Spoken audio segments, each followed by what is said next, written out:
Hey everyone, welcome to the Drive Podcast. I'm your host, Peter Attia. This podcast, my website, and my weekly newsletter all focus on the goal of translating the science of longevity into something accessible for everyone. Our goal is to provide the best content in health and wellness, full stop, and we've assembled a great team of analysts to make this happen. If you enjoy this podcast, we've created a membership program that brings you far more in-depth content if you want to take your knowledge of this space to the next level. At the end of this episode, I'll explain what those benefits are, or if you want to learn more now, head over to peterattiamd.com/subscribe. Now, without further delay, here's today's episode. My guest this week is Dr. JoAnn Manson. JoAnn is a professor of medicine and the Michael and Lee Bell Professor of Women's Health at Harvard Medical School, professor in the Department of Epidemiology, along with chief of the Division of Prevention Medicine at Brigham and Women's Hospital. She is also a physician, epidemiologist, endocrinologist, and the principal investigator or co-PI of several research studies, including the Women's Health Initiative, which we of course discuss here in length, along with other studies such as the cardiovascular components of the Nurses' Health Study, the vitamin D and omega-3 trial known as VITAL. Her primary research interests include randomized clinical prevention trials of nutrition and lifestyle factors related to heart disease, diabetes, cancer, and the role of endogenous and exogenous estrogens as determinants of chronic disease in women. JoAnn has received numerous honors, including the American Heart Association's Population Research Prize, the American Heart Association's Distinguished Science Award, the Research Achievement Award, election to the Institute of Medical of the National Academies and the National Academy of Medicine, membership in the Association of American Physicians, fellowship in the AAAS, and so many other awards that I could spend the rest of the introduction to this podcast going over them.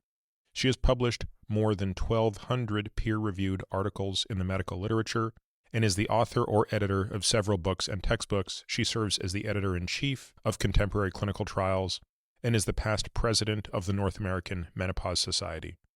She is one of the most highly cited researchers in the history of published research, and one of the physicians who is featured in the National Library of Medicine's exhibition, History of American Women Physicians. In this episode with JoAnn, we spend the entire conversation focusing on one of her main projects, the study that she was involved in called the Women's Health Initiative, of which she was one of the principal investigators. In this discussion, we speak about the reasons for the study, the questions being examined, the study design, inclusion-exclusion criteria. We then go into the nuances of the study, including why it was prematurely stopped and how it was interpreted. Of course, the most important part of this discussion is what the implications are for someone today listening to this. Hormone replacement therapy is potentially one of the most controversial bits of medicine today. And I would argue, and I make this point to JoAnn, that the misinterpretation of the Women's Health Initiative some 20 years ago may be one of the greatest missteps of medicine, and by extension, the medical press in the past several decades. I make no bones about my bias here in this podcast, which is that I think the fears of hormone replacement therapy are completely overblown and are generally being propagated by people who are not familiar with the literature, which is why I wanted to sit down with JoAnn today. I could think of no better person to sit down with and go through the details of this study than the person who is more familiar with them than anyone else. So, without further delay, please enjoy my conversation with Dr. JoAnn Manson.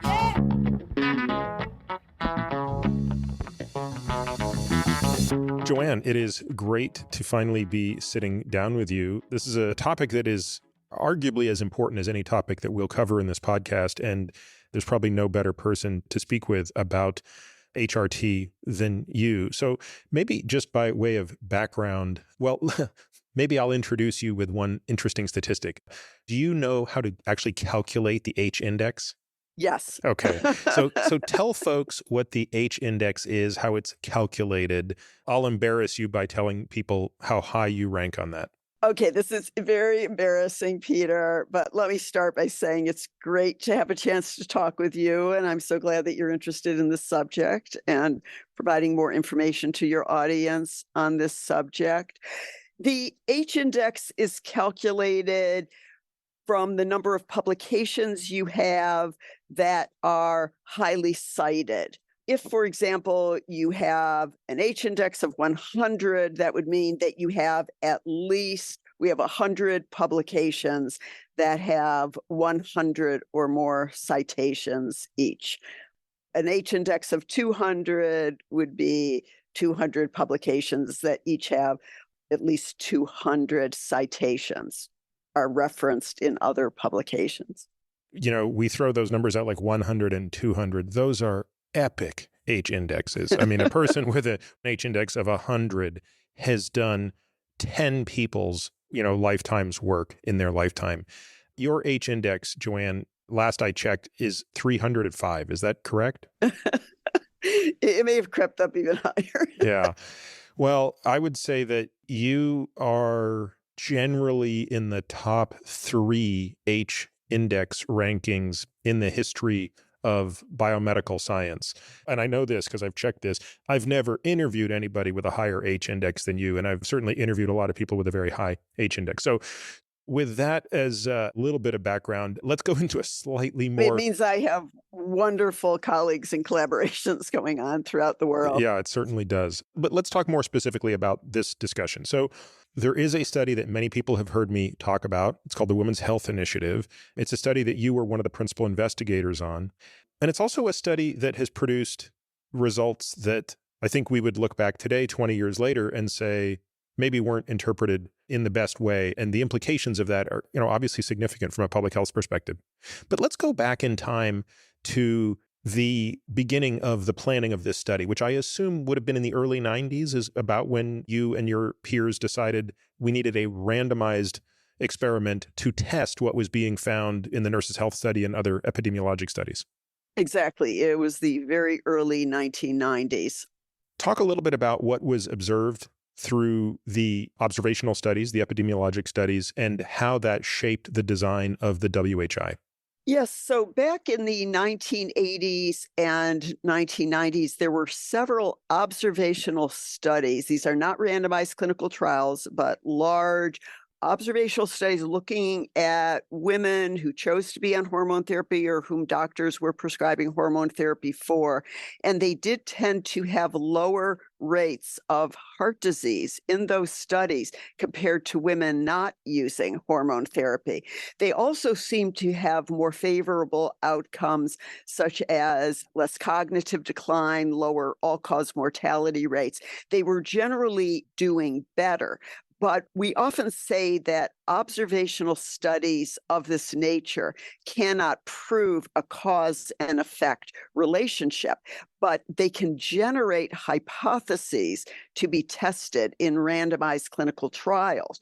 But before the randomized clinical trials were even launched in the early 1990s, there was already an increasing practice in clinical medicine to prescribe hormone therapy for the express purpose of trying to prevent heart disease, cognitive decline, and other chronic diseases.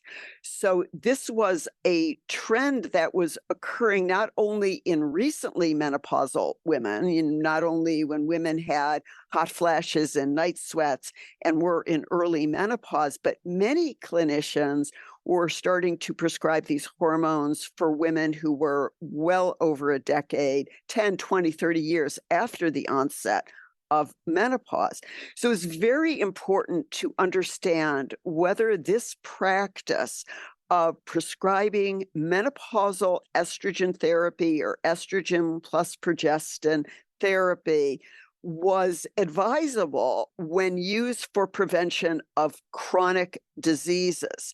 This was a very different question compared to asking, does hormone therapy reduce hot flashes, night sweats, and should women in their 40s, early 50s, who are just starting to go through menopause and have these symptoms, should they take hormone therapy to treat those symptoms?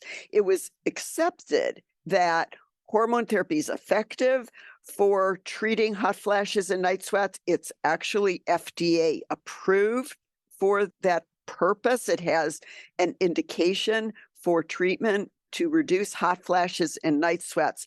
but the question of its use for prevention of heart disease, stroke, cognitive decline, other chronic diseases had never been tested in a randomized clinical trial. And that was the goal of the Women's Health Initiative. Despite the fact that the epidemiology suggested benefits in all of those arenas, people who listen to this podcast are no strangers to the different types of biases that can creep in.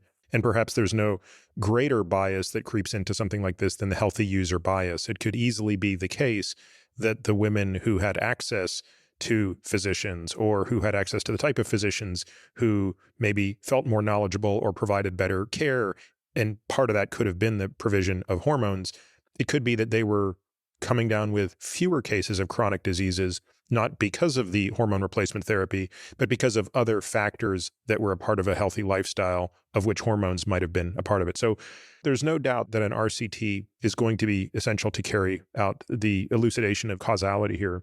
Let's also talk a little bit about the formulations. I guess if we go back into probably, the 1960s, when the idea first came along to physicians to replace estrogen in a menopausal woman, I think they were just probably using estrogen alone, correct? And they didn't understand the role of progesterone as opposition to that to prevent endometrial hyperplasia. But where were we in the early 90s? Clearly that had been figured out. What were the formulations that were most common? Well, that's a very important question, Peter. And the most common formulations were conjugated estrogen with and without medroxyprogesterone acetate. And so women who had a hysterectomy could use estrogen alone, but women with an intact uterus needed to take what we call a progestogen, which counteracts the effect of estrogen on increasing the thickness of the uterine lining, the endometrium. And so if women who have an intact uterus take estrogen alone, they have a very high risk of developing endometrial cancer. And early on, they will just have proliferation of the lining of the uterus and increased vaginal bleeding related to taking estrogen without the progestogen. So those were the two formulations that were very commonly used. And also importantly, those were the two formulations that had been extensively studied in the observational studies, where the results had looked very promising for lower risk of heart disease and cognitive decline, all-cause mortality. So it was felt to be important to test the formulations that had contributed so much to the observational study findings. As you say, the women who were taking hormone therapy in the observational studies tended to be a higher socioeconomic status, more highly educated, and more health conscious. And these were all potential confounding factors that may have contributed to their lower risk of chronic diseases. However, it's also important to note that in observational studies, the women who were being prescribed hormone therapy were still largely women in early menopause.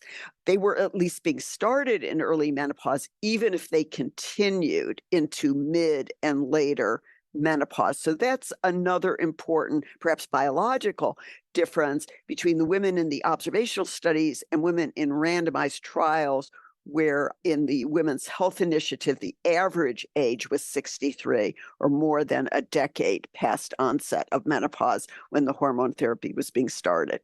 I know you're not a gynecologist, so you may not know the answer to this, but do we know if the age of menopause is moving over time? I mean, we certainly know that girls are getting their periods earlier and earlier, even over just 2 decades. Do we know if menopause is also a moving target? I don't know that that's been studied really rigorously and systematically. The average age of menopause is 51. Believe that stayed relatively constant for quite a while, although, as you say, the age of puberty and menarche, start of menstrual periods, has become younger over time. So there are those changes, but I don't know that there have been really clear differences in the age at menopause.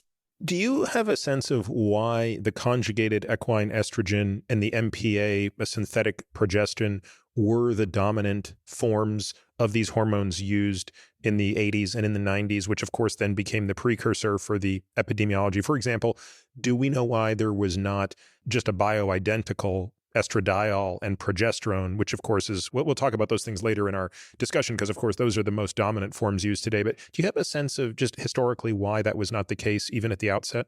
There are some theories about that, Peter. One theory is that a pharmaceutical company developed the conjugated estrogens. As you know, they were originally, and even many of the forms today, derived from the pregnant mare's urine. And this pharmaceutical company really became the dominant force in terms of hormone therapy. And the synthesis of estradiol, from plants, and it's a more complicated process that really did not get going on a very large scale until more recent decades. But for quite a long time, many, many decades, more than 50 years, there was, the conjugated estrogen available. So the investigators of which how many of you were actually sort of the lead PIs? Were there 3 of you?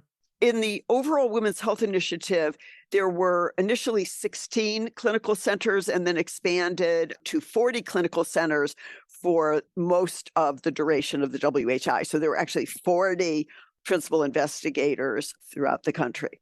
Let's go over sort of study design and participant criteria, inclusion and exclusion criteria. So you've already alluded to several of these.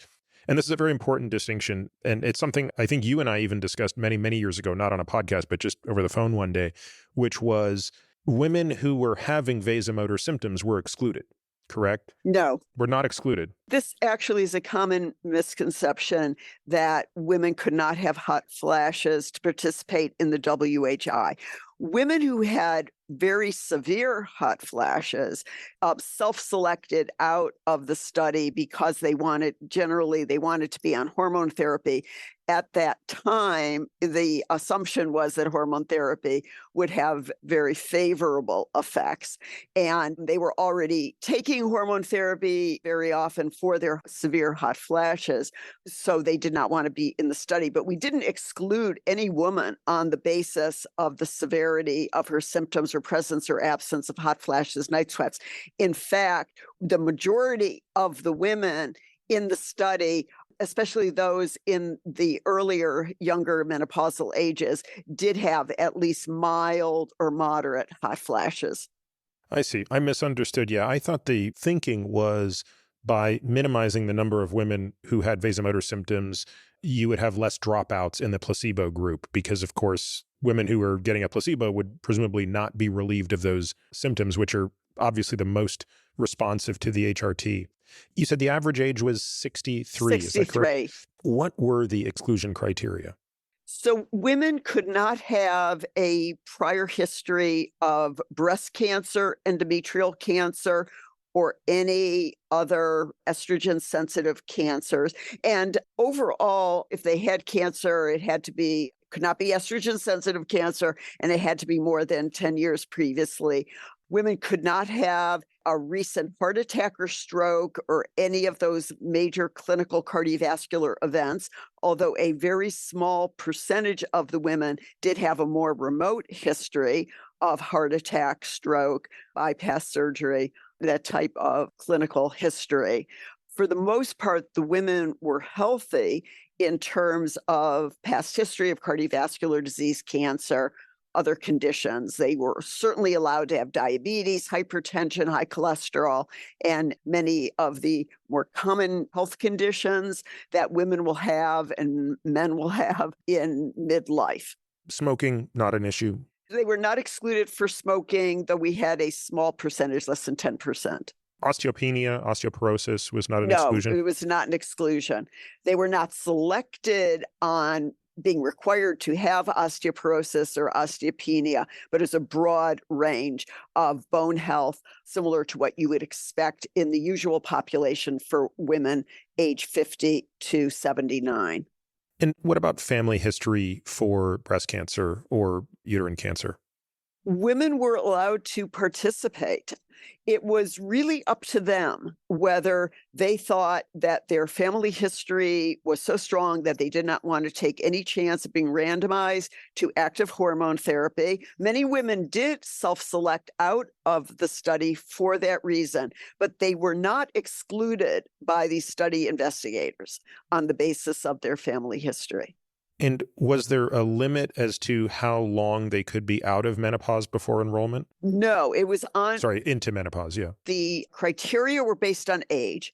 So the women were 50 to 79 with a mean age of 63. Some of them had gone through menopause in their early to mid 40s.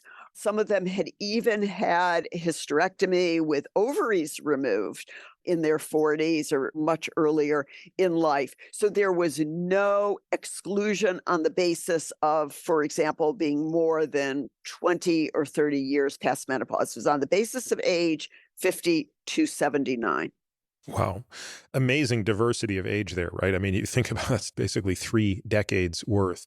What about prior hormone use? What fraction of the women had previously been on the exact same drugs that they were going to be potentially randomized to? And was there a required period of washout? Okay, very good question.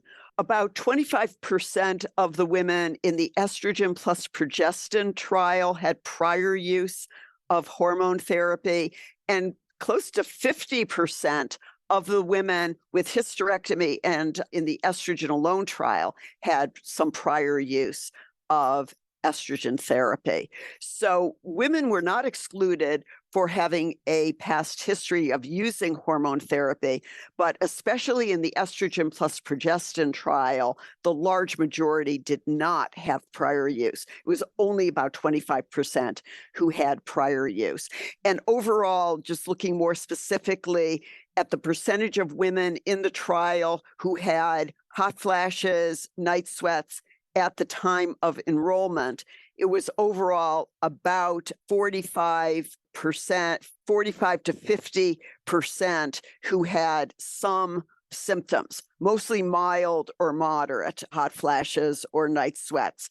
And a little over 50% did not have any hot flashes or night sweats at the start of the trial. How many women are enrolled in this trial? About just under 30,000, am I remembering that correctly? Yes, so 27,000, a little over 27,000 in the two trials combined. In the estrogen plus progestin trial, close to 17,000. In the estrogen alone trial, close to 10,000. And again, we've stated this, but I think it's very important that people again understand why there are 2 trials. If a woman has a uterus, she must be receiving progestin along with the estrogen. So that's the E plus P trial that we'll talk about. Right. If a woman has had a hysterectomy, then estrogen alone is sufficient. Yes. There's no risk of endometrial hyperplasia because there is no endometrium. And there's an E alone trial. Each group has its own placebo? Yes, separate placebo for each group. Great. So roughly, we're talking about 4 groups. The E only is roughly 5,000 plus 5,000, where they randomized 1-to-1. Exactly. And then the E plus P would have been, roughly 8,500 in E plus P, and then 8,500 placebo for that group. Correct. Okay. Primary outcome, was there a single primary outcome, and was it ASCVD? Was that the main outcome? The primary outcome for both trials was coronary heart disease, with the primary safety outcome, because of concern, even before the study was designed, was breast cancer. So the 2 really key outcomes of the trial were coronary heart disease and breast cancer. And obviously this is incidence of breast cancer, not mortality of breast cancer, correct? Incidence, a diagnosis of breast cancer that's confirmed by medical record review. And coronary artery disease would be what we would think of today as MACE, so major adverse cardiac event, MI, stroke, death as a result of anything, or was it more complicated? The primary outcome was actually the coronary events, so it was heart attacks. It was either non-fatal heart attack or fatal coronary disease, which is most commonly a fatal heart attack.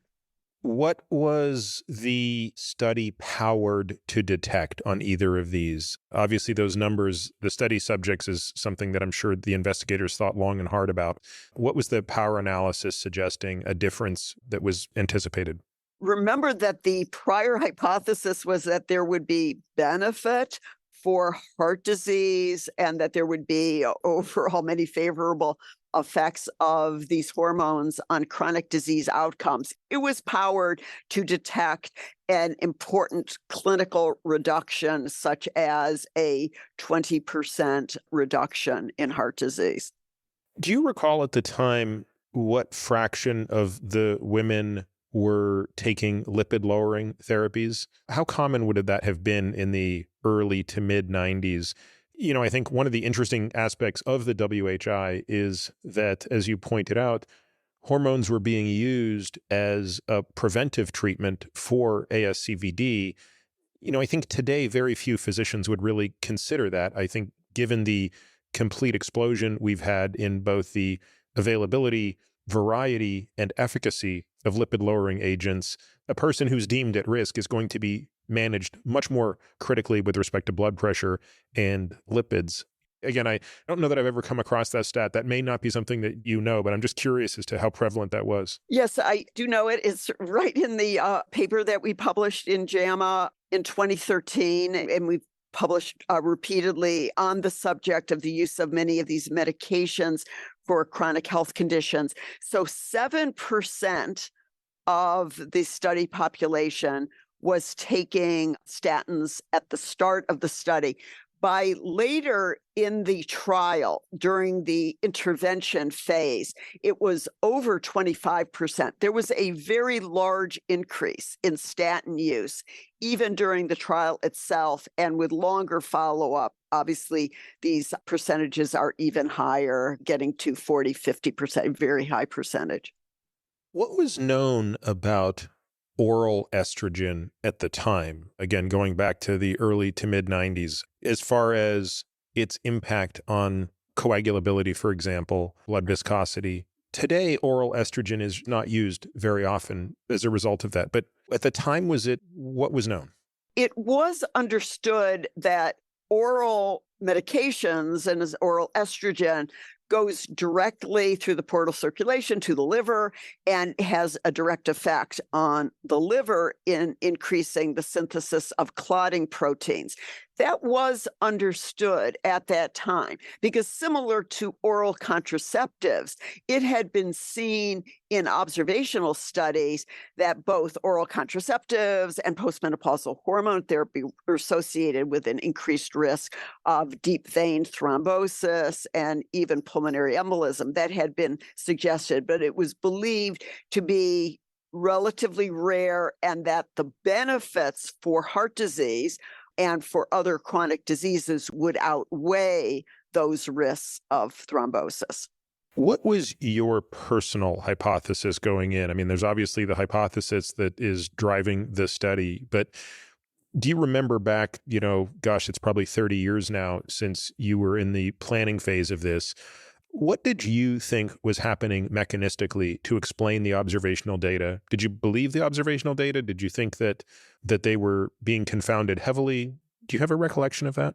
I believe that it was likely that there was at least a small amount of confounding because it was clear that women taking hormone therapy tended to have a higher socioeconomic status, tended to have better access to medical care, and to have somewhat more favorable lifestyle behaviors, be more health conscious. Many of these factors were considered in the data analyses. It's not like the observational studies were just looking very crudely at associations. There was adjustment for many of these lifestyle factors and socioeconomic status in some of the studies.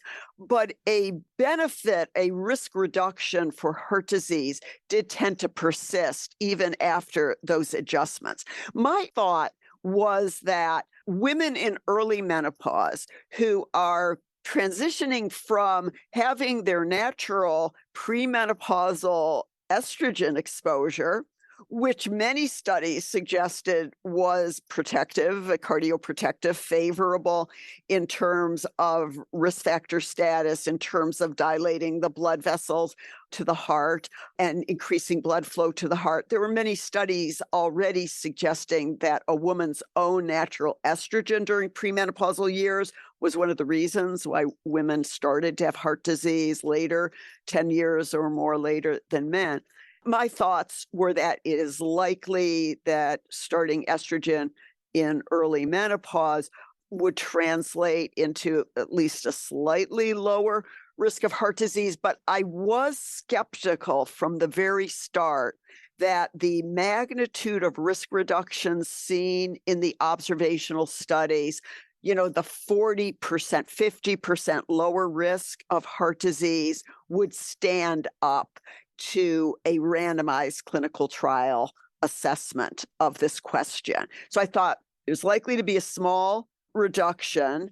Wasn't sure whether that benefit might be offset by other risks that would be identified. But overall, I thought there's likely to be some confounding going on in the observational studies. When you think back to, again, that same period of time, what was your thinking with respect to the relationship between estrogen and breast cancer? Obviously the classical teaching, I was in medical school in the mid-90s, and you were taught chapter and verse that estrogen causes breast cancer. But on the surface, some of the assumptions are a little hard to understand, in the same way that there has historically been the assumption that testosterone causes prostate cancer, except for the observation that men with the highest levels of testosterone, i.e. men when they're younger, have lower rates of prostate cancer than men when they're older. And similarly, this was demonstrated as long as 15 years ago, that the lowest levels of testosterone were associated with the most aggressive forms of prostate cancer. I don't know how similar the data are for estrogen and breast cancer, but given that most women get breast cancer in menopause and not prior to menopause, they're getting breast cancer, even estrogen-sensitive breast cancer, at a time when they have their lowest levels of estrogen. So what was the understanding of the pathophysiology of the relationship between estradiol, or estriol even, or maybe it's estrone that would deem to be even more problematic? What was the understood relationship for why that relationship existed? There was an expectation that there would be at least a modest increase in risk of breast cancer with giving either estrogen plus progestin or estrogen alone. In fact, the most surprising finding in terms of breast cancer was that no increased risk of breast cancer was seen with estrogen alone, even though the observational studies had suggested that both estrogen plus progestin and estrogen alone would be associated with increased risk of breast cancer.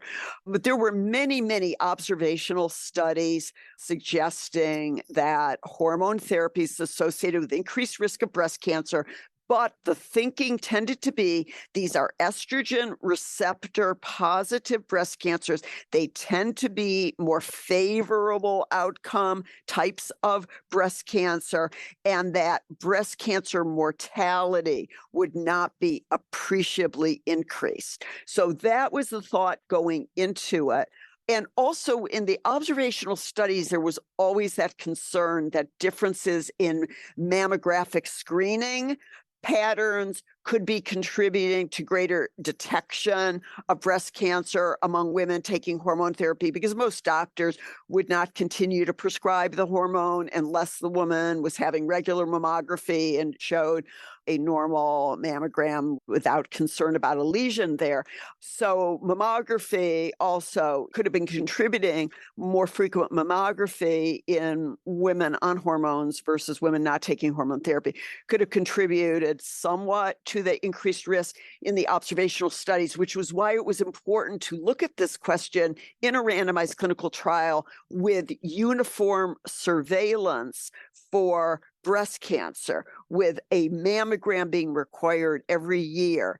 So there was an increased risk of breast cancer with estrogen plus progestin, Also, there were denser breasts developing over time. So, breast density was looked at in a study of mammograms, several hundred women whose mammograms were examined, and there was a change in increased breast density, which is known to be a risk factor for breast cancer. The increase in breast density was greater with estrogen plus progestin than with estrogen alone. Now, what was really surprising, as I mentioned, although there was this increase, 25-30% increase in risk of breast cancer seen with estrogen plus progestin, there was no increase in breast cancer seen with estrogen alone. And with longer follow-up, there was the emergence of a reduction in breast cancer, close to a 20% reduction seen with the conjugated estrogen. And the view was that this may be something specific to conjugated estrogen, which is a relatively weak estrogen, and may have certain properties similar to tamoxifen, where it may be both serving as an estrogen and an anti-estrogen. But we cannot assume, importantly, we cannot assume that this finding with conjugated estrogen will necessarily apply to all formulations of estrogen alone, and certainly will not apply to the combination of estrogen plus progestin. So that's interesting, JoAnn. I wouldn't come to that as my first kind of Occam's razor conclusion, because the same conjugated equine estrogen was used with the MPA that found a clinically irrelevant but statistically significant increase in the incidence of breast cancer. In other words, I wouldn't conclude from the differences in those two arms that it was the conjugated equine estrogen that was unusually beneficial. No, I'm not. I'm not concluding. Wouldn't it be that the MPA was the difference? Yes, it's the MPA. But the only way to look at the role of the estrogen is in the estrogen alone trial, because in the estrogen plus progestin trial, you can't disentangle. It was given a combined pill. Every woman in the trial was taking the combination.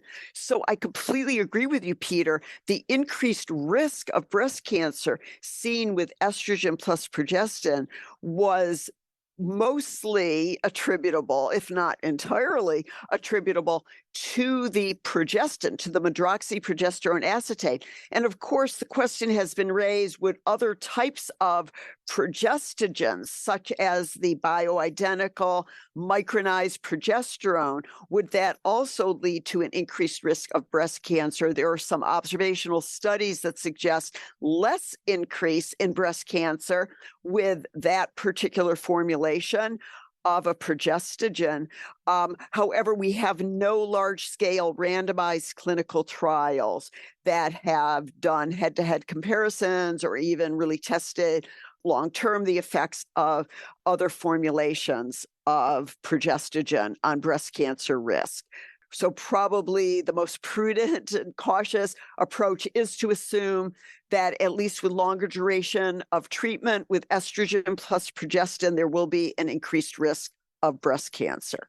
Let's go back and talk about the study being stopped. So the E plus P arm, so the CEE plus MPA arm, was stopped early, correct? At a little over 5 years? It was stopped after 5.6 years, and it was stopped 3.3 years early. And this was stopped presumably on the basis of the finding for the increased incidence of breast cancer, correct? It was stopped on the basis of the increased risk of breast cancer together with no reduction in heart disease, which was the primary endpoint, and an overall unfavorable risk-benefit ratio as shown through the global index, which looked at all of these chronic conditions.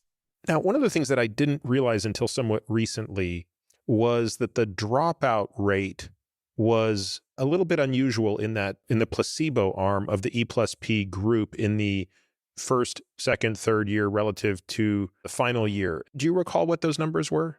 The dropout rate is actually substantial in all hormone therapy trials. It's a combination of people do drop out of all trials because it requires a lot of effort to take a medication that's not being prescribed for your health. It's just part of a study. You don't know exactly whether it's active or placebo. So all trials have some dropout over time in terms of compliance, adherence with study medications. Also, there are some side effects of hormone therapy. The women who had an intact uterus and were taking estrogen plus progestin, some of them continued to have some vaginal bleeding, and some of them did not want to continue to have those symptoms. They may have had some breast tenderness or other symptoms and dropped out. And women dropped out of the placebo arm as well. Some of that is just taking a medication day in and day out, taking a study pill. Fatigue will set in any randomized trial. Our participants were extraordinarily dedicated. I cannot imagine any group being more committed to women's health and to getting answers for women on these very pressing issues in menopausal women's health. But there's going to be some dropout in any trial. Do you think the answer might have been different if the trial had gone to, it was originally For planned over to 8 be years, about close to 9 9 years? years. Over Yeah. 8 years. I mean, I guess we'll never know what it would have shown had it gone longer. So at the time that the study was halted, really the big headline of the study was estrogen causes breast cancer. I use this as a great teaching example when I talk about the difference between relative risk and absolute risk. The relative risk difference in the group that was CEE plus MPA relative to placebo or versus placebo was 24 or 25%, correct? Yes, I think it was a little higher. On the surface, that sounds incredibly startling, right? So women who are getting CEE plus MPA have a 25% higher risk of breast cancer during this 5.2-year period. The absolute risk increase was 0.1%. It was a difference of 1 case per 1,000. Exactly. If I remember correctly, the women in the placebo group were getting breast cancer at an incidence of 4 cases per 1,000 women. The women in the CEE plus MPA group were getting it at an incidence of 5 cases per 1,000. The absolute difference of that being 1 case per 1,000. It was about the opposite that was seen in the CEE versus Right. placebo alone, although I don't think it reached statistical significance at 5.2 years, did it? No, it didn't. Yeah, it had a Took p-value of longer follow-up to see that reduction. Yes. to see that there was indeed a reduction. In many ways, it seems that that was the headline that dominated the world. I don't have any recollection of it at the time, JoAnn, because I was in my surgical residency when the study was first published, and I must admit I wasn't paying attention to this literature. I'm embarrassed to admit I don't even recall this paper coming out. What is your recollection of that time? How much it sort of captured the imagination and fear of the world? Well, the medical community was shell-shocked. There was a sea change in clinical practice, a seismic shift in clinical practice. But let's think about what the shift was. 2 major things changed. There was a dramatic reduction in use of hormone therapy, 70 to 80% reduction in use of hormone therapy. So women who were being prescribed hormone therapy in the past for prevention of chronic diseases, prevention of heart disease, stroke, cognitive decline, those women were no longer being prescribed hormone therapy. And that was a positive thing. That was a positive change in clinical practice because the WHI showed that when hormone therapy is used for prevention of chronic disease purposes in women who have average age of 63 and women in mid to later menopause on average, the risks outweighed the benefits. So it was a favorable change. But the unfavorable change in clinical practice was that the results were extrapolated to women in their 40s and 50s who were taking hormone therapy for treatment of bothersome, even distressing hot flashes, night sweats, and were in generally good health. And they were being denied hormone therapy to relieve these symptoms. And that was an inappropriate extrapolation of the findings. That was a negative outcome. Women never should have been denied hormone therapy for the treatment of bothersome, distressing hot flashes, night sweats to improve their quality of life, especially generally healthy women in early menopause who have such low absolute rates of adverse events. Now, as you say, In the WHI, even in the overall cohort with an average age of 63, most of the adverse events were relatively rare, such as one extra case of breast cancer or heart attack or blood clot per 1,000 women per year. I mean, it's still important and it can add up with longer term use. However, it's a low absolute risk. And I think that the results were perhaps blown out of proportion, especially in terms of the use of hormone therapy for a clear indication, an FDA approved indication of treatment of hot flashes and night sweats among women in early menopause who had even lower absolute risks than one extra case per 1,000 women per year. And that type of extrapolation really should not have happened. So there were some positive outcomes that hormone therapy was being used less for inappropriate purposes, such as prevention of heart disease, stroke, cognitive decline, but also this unfavorable change that it was being used less commonly for treatment of bothersome hot flashes and night sweats in early menopause. I guess what I find most troubling is that when I speak with most physicians today, unless they're really, really steeped in this world, and most aren't, they can't reiterate what you just said. The only thing that they seem to understand, and by extension, the only thing that their patients seem to be led to believe, really the enduring legacy of the WHI from an insight perspective is that hormones, in particular estrogen, cause breast cancer, and that HRT is synonymous with breast cancer. And there are really two enormous inaccuracies in that are so inaccurate that they're almost a parody, right? And when we've discussed them both, but I think it's always worth bringing it back for the listeners so that they aren't lost in the details.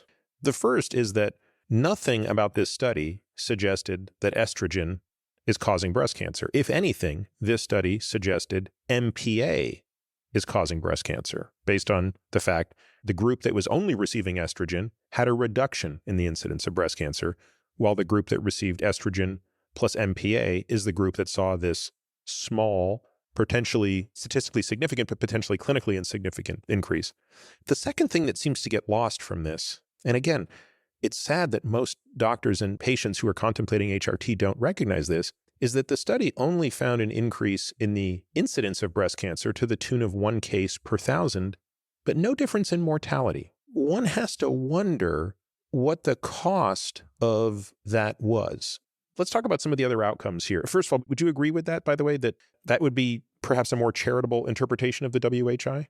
Two caveats. One, I think we cannot assume what was found with conjugated estrogen will apply to all other formulations of estrogen. And I think there is very strong evidence from several lines of biology that estrogen plays a role in breast cancer, including the fact that when women have their ovaries removed, it lowers their risk of recurrence, lowers the risk of development of breast cancer, lowers the risk of recurrence. And I think there is quite a bit of evidence that estrogen does play a role. The higher estrogen, estrone would be specifically the type of estrogen that, for example, is associated with increased adiposity in postmenopausal women, is linked to a higher risk of breast cancer. So I think there are several lines of evidence that estrogen is a factor in breast cancer. And this was actually also known even before the WHI, that many of the observational studies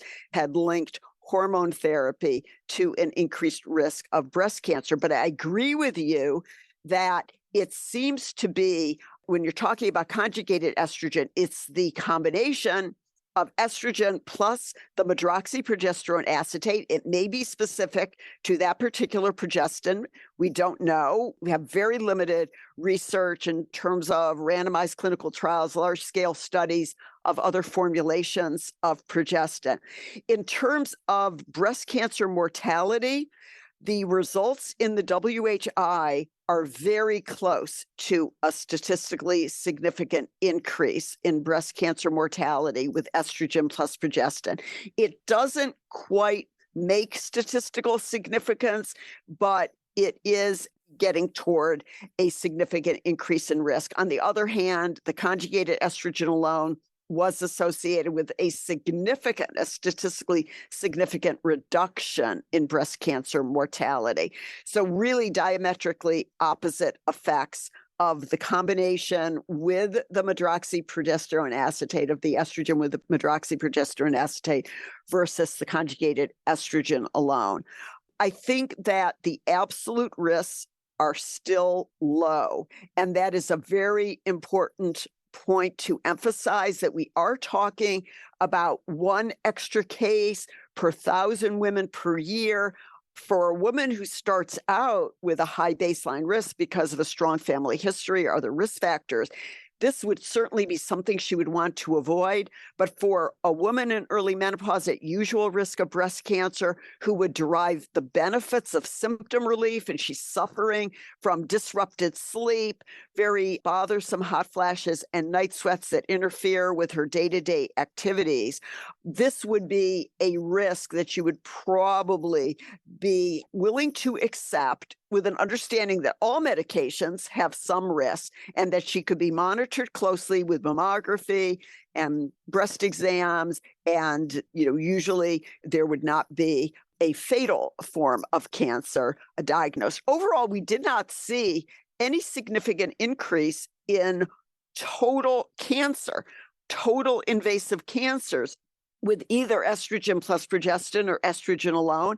And interestingly, with the combination estrogen plus progestin, we saw a significant reduction in the endometrial cancer, the uterine cancer developing over time, and colorectal cancer also seemed to be at least borderline reduced. So I think the clinical message and the message for the public is that hormone therapy has very complex effects. It has a complex matrix of benefits and risks that vary according to a woman's age, her time since menopause, her underlying health status.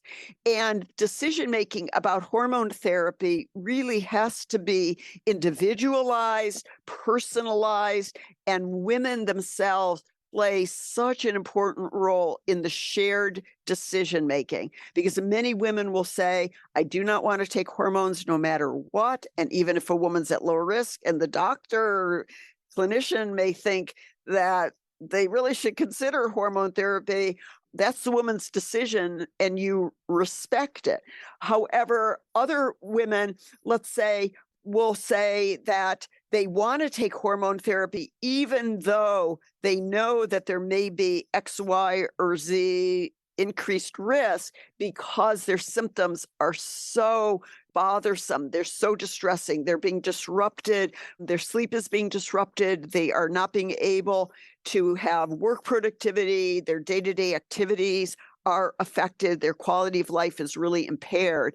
And it is very important that women be able to help make that decision together with their clinician, that they share in that decision making. I don't disagree with any of that. I guess the only issue I would potentially highlight is that in the scenario you described, where the physician thinks that it's the right thing to do, the patient is experiencing vasomotor symptoms, the patient already has osteopenia, and their bone mineral density is only going to decline with time, and they're not at unusually high risk for breast cancer. That scenario where the patient is in, almost a fear mode of saying, oh my God, no way I want, HRT, it's going to cause breast cancer. I guess what I'm arguing is that's a very ill-informed decision. So yes, it's their decision, and yes, they should be able to make whatever decision they want, but that doesn't mean it's a good decision. And that doesn't mean it's a decision based on good data.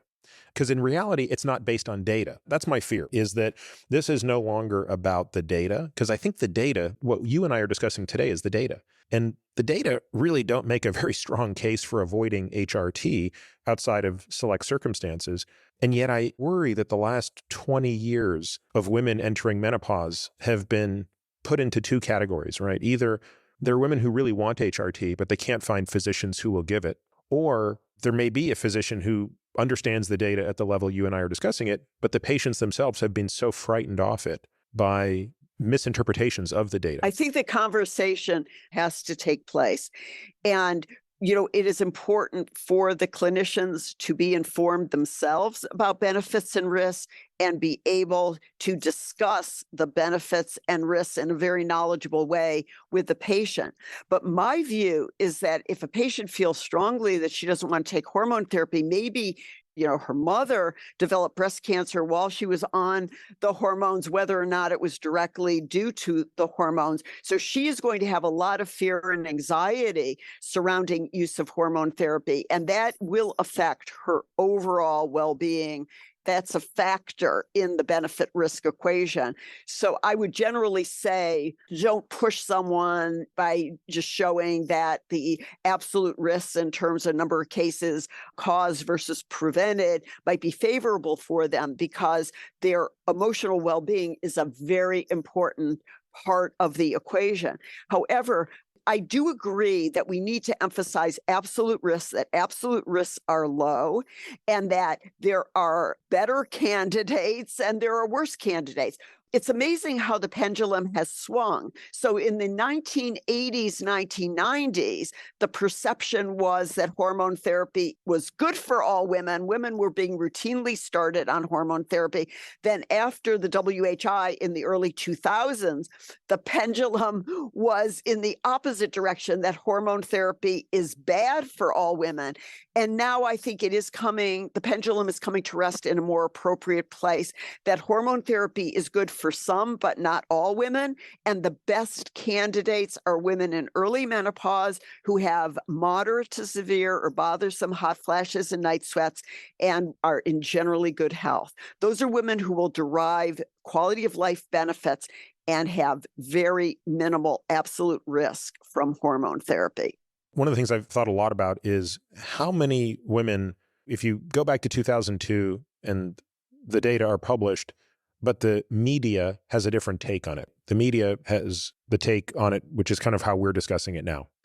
Not very exciting, so maybe that's why that's not the take the media had. But I play the what if game, which is, how do things shake out? So instead of the pendulum going so far to the other side of women can't and shouldn't under any circumstance have HRT because they're going to get breast cancer, it turns into, no, there will be additional cases of breast cancer. I've done sort of a back of the envelope calculation based on the assumption that somewhere between 4 and 5 million women probably missed out on HRT in the last 23 years as a result of the study, which it reduced about 4,500 cases of breast cancer. There's benefit to that. It didn't really reduce mortality from breast cancer. But here's what's interesting. Even though it's not a primary outcome, HRT reduced the incidence of hip fracture by about 1.5% in absolute terms. That's remarkable. Yes, there was the benefit for hip fracture, and there were benefits for in other cancers as well. Yes, there were benefits for endometrial cancer with estrogen plus progestin. But here's the problem with the whole argument for using it for bone health. Women in their 40s and 50s have a low risk of osteoporotic hip fracture.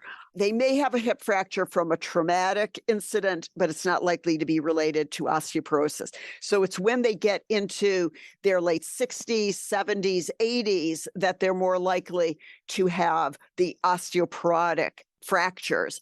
And if we were to treat women from early menopause into their 70s, 80s, that would be very long duration of hormone therapy use, which would lead, especially combination hormone therapy, would lead to an increased risk of breast cancer. And once women go off of hormone therapy, bone loss is very rapid. So all of the benefits to the bones in terms of preserving bone mineral density, that dissipates very quickly within a matter of a few years after stopping hormone therapy. So that if a woman is taking hormones in her 40s and 50s, and then she stops, let's say at age 60, then by the time she gets to the age where her risk of hip fracture is very substantial in her 70s and 80s, she's really not going to have a persistent, sustained benefit from the hormone therapy. And we looked within the group at high risk of osteoporotic fracture, whether they had a overall favorable outcome in terms of the global index, combination of all of these outcomes with hormone therapy. And overall, there really was no group of women, irrespective of their risk of osteoporotic fracture, who had a clearly beneficial ratio from benefit risk ratio from estrogen combined with progestin when used for chronic disease prevention. Again, this does not mean that it isn't a very effective treatment for hot flashes and night sweats, and that women in early menopause would have a favorable benefit risk profile taking into account the quality of life benefits. We haven't talked about age differences. I think that overall, it's so important for women to understand that the absolute risks of these hormones are much lower in early menopause than in later menopause. And in many ways, timing is everything when it comes to hormone therapy, because not only are the absolute risks, the risk of having adverse events on hormone therapy lower in the younger women in early menopause, but also we saw some signals that, especially with estrogen alone, the women in their 50s, the youngest women in the study were 50 to 59.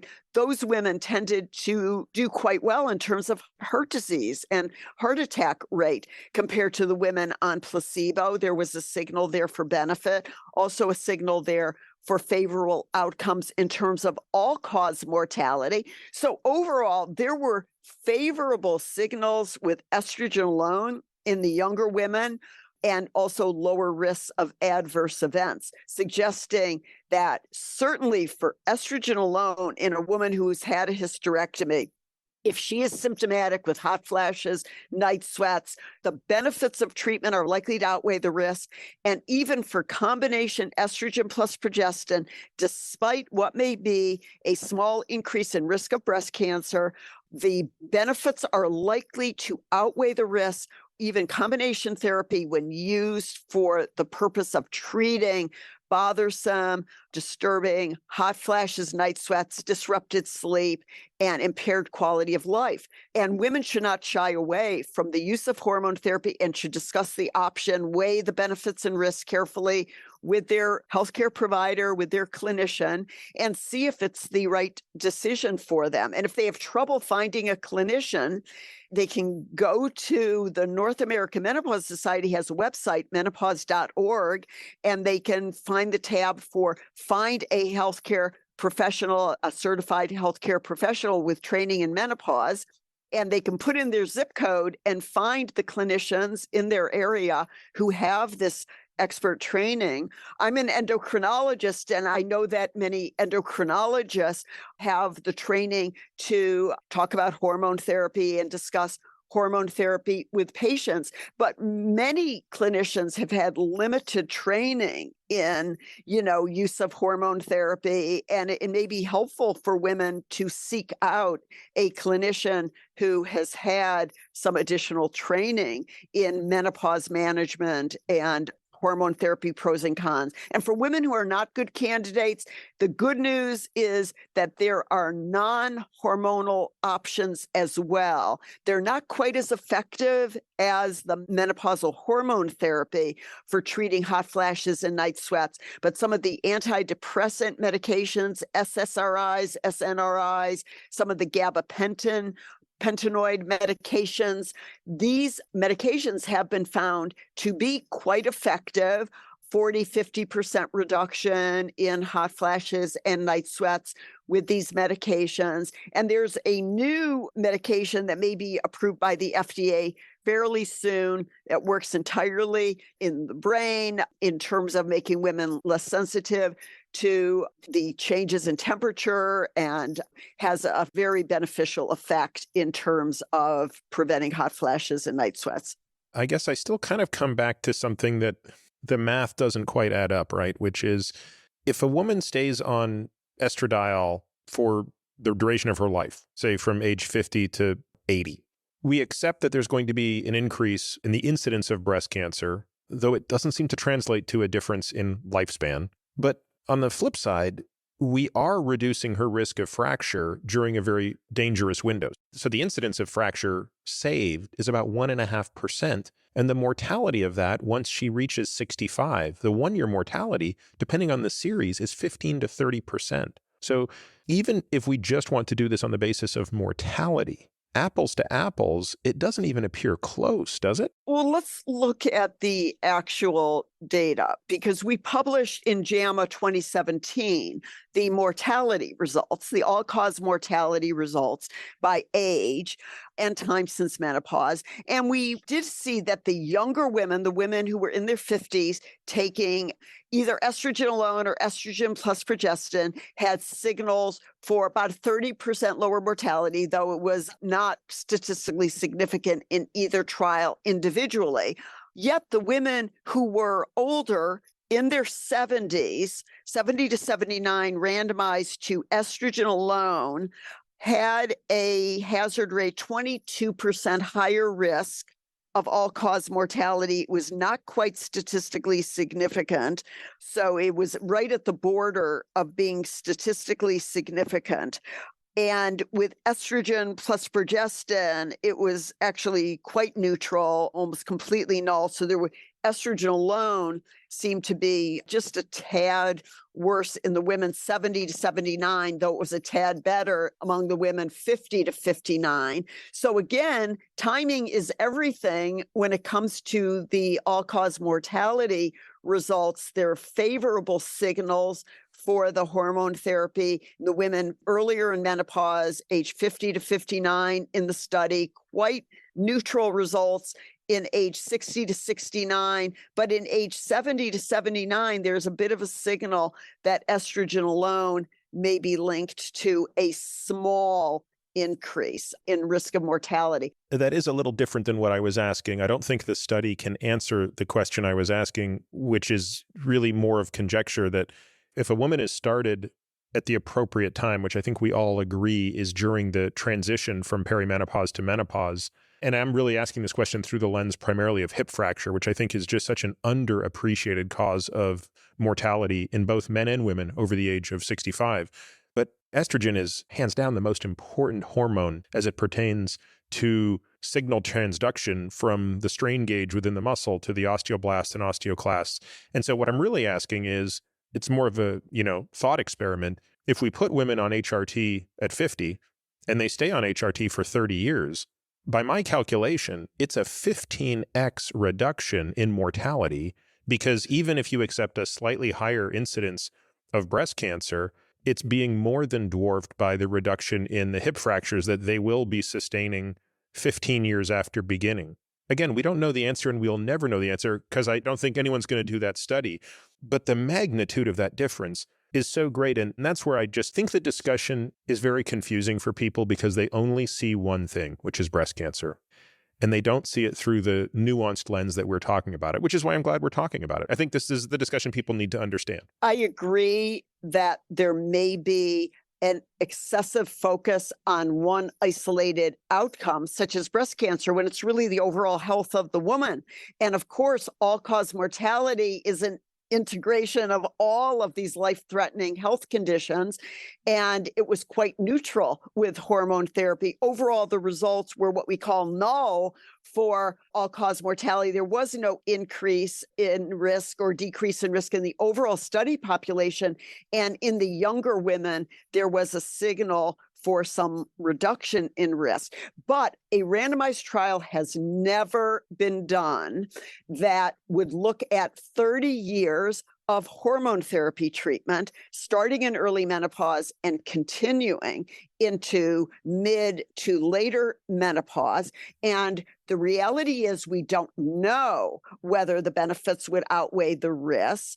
I know that some women will make the choice to continue to take hormone therapy into middle to later menopause because they started in early menopause, they did well on the hormones. Their quality of life is very good. When they try to stop or reduce the dose, they feel hot flashes coming back, and they end up taking these hormones well into their 60s, 70s, even longer. And in the observational studies, this looks like it has a relatively favorable benefit risk ratio. However, keep in mind, this is a very select group of women who are choosing to stay on hormone therapy long term because they're doing extremely well with it and they've tolerated it well, and they haven't developed any of these interim events such as a heart attack, a stroke, a blood clot in the legs or lungs, or breast cancer or other estrogen sensitive cancers. So That's right. So we're selecting it's for a healthier highly women. selective group of women. And I think that overall, we just don't know what a randomized trial would show with long-term hormone therapy. But I think there would be concern that the risks would outweigh the benefits, because keep in mind, the WHI showed an increased risk of stroke with both estrogen alone and estrogen plus progestin. And there was cognitive decline and increased risk of cognitive decline among the women 65 and older, although that was not the case in the younger women.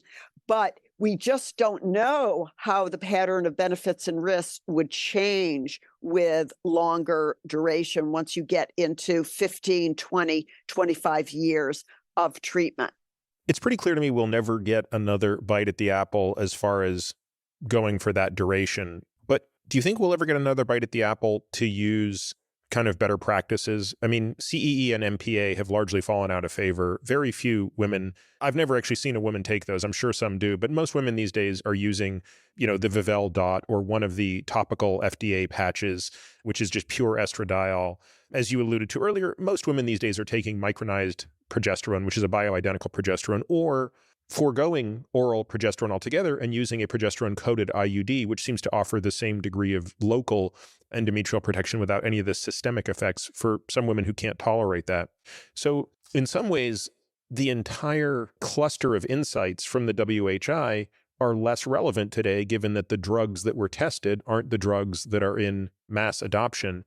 Do you think it's likely we will see another short-term study, and I call short-term like kind of a 5-year study, that tests the same question using the current formulations and potentially does so in a manner that is in line with more current use cases of the drug? Or do you think that that's too much of an undertaking and something that we'll never really get another RCT to address? I think that it is a good trend to move toward the transdermal estradiol and the micronized progesterone, these FDA-approved bioidentical formulations of hormone therapy, as opposed to the oral conjugated estrogen medroxyprogesterone acetate. I think that that is a good trend. We have to keep in mind that we really don't know the long-term benefits and risks, but based on other, in terms of clinical outcomes, such as heart attack, strokes, different forms of cancer, and all-cause mortality. But I think it makes sense based on how these different formulations affect clotting, affect biomarkers for clotting and cardiometabolic health, blood pressure, all of those parameters. I think that there's reason to use the transdermal and the micronized progesterone preferentially over the older formulations. I think we need more randomized trials of these formulations that are now in more common use, especially looking at breast density, mammographic breast density, to see if there's less suggestion of a future risk in breast cancer based on the change in mammographic breast density. Whether or not there's going to be another large-scale trial of the magnitude of the Women's Health Initiative, which would be if you take women in early menopause in order to have similar numbers of health outcomes and similar robust power to look at health outcomes, it would have to be at least 40, 50,000 women being randomized in their 50s and followed for 7, 8 years. I think it's really unclear whether such a trial could be mounted, would be extremely expensive. And also, because of the rapid changes in formulations over time, there would be the similar risk that the results might become obsolete by the time the results were available, as you're suggesting is the case with the conjugated estrogen and MPA. But let's keep in mind that even though the WHI was testing the most common formulations at that time in the early 1990s, it did put an end to a practice of prescribing hormone therapy among women in later menopause for the purpose of preventing strokes and heart attacks and cognitive decline, which actually were found in the WHI to be adversely affected by hormone therapy. And women were not getting the benefits for quality of life that many of them didn't have once they were in their late 60s, 70s.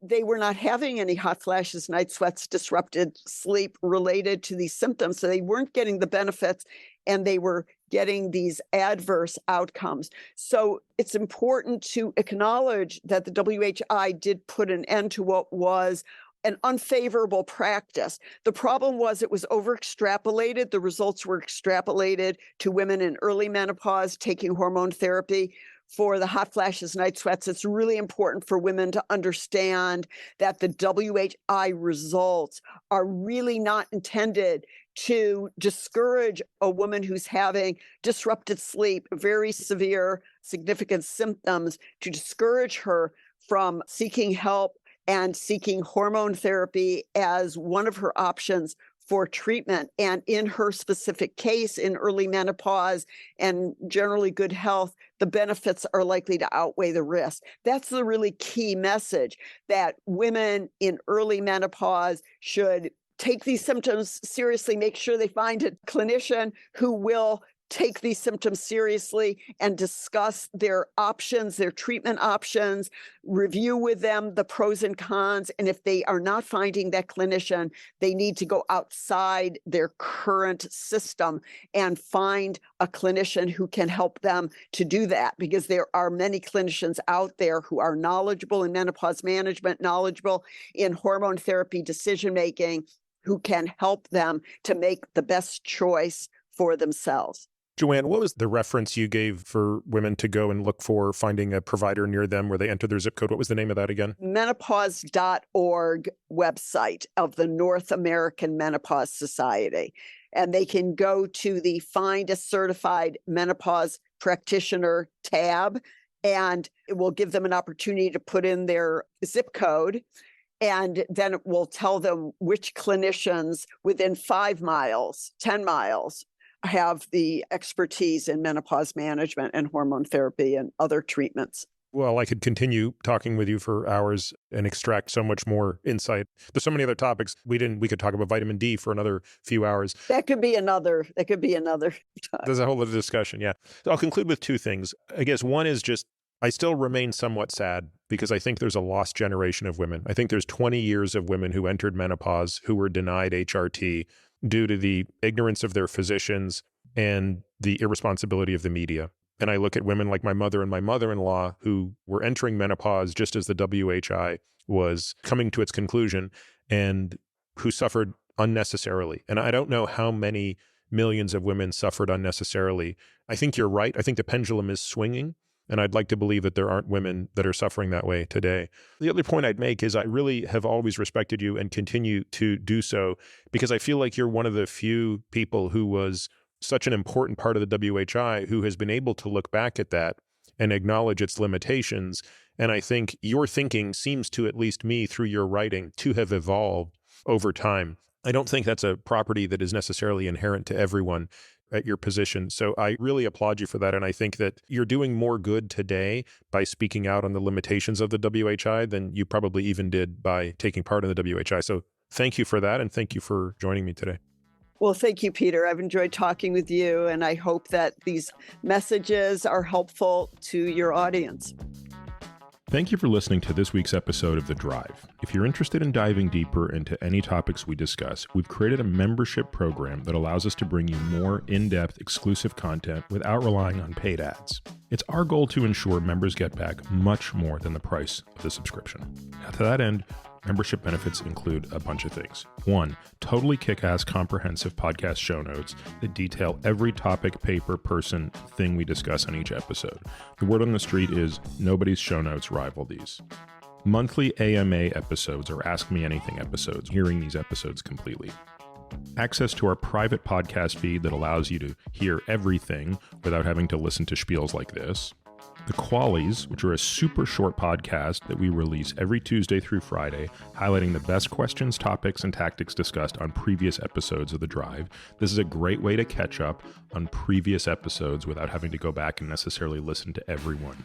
Steep discounts on products that I believe in, but for which I'm not getting paid to endorse. And a whole bunch of other benefits that we continue to trickle in as time goes on. If you want to learn more and access these member-only benefits, you can head over to peterattiamd.com/subscribe.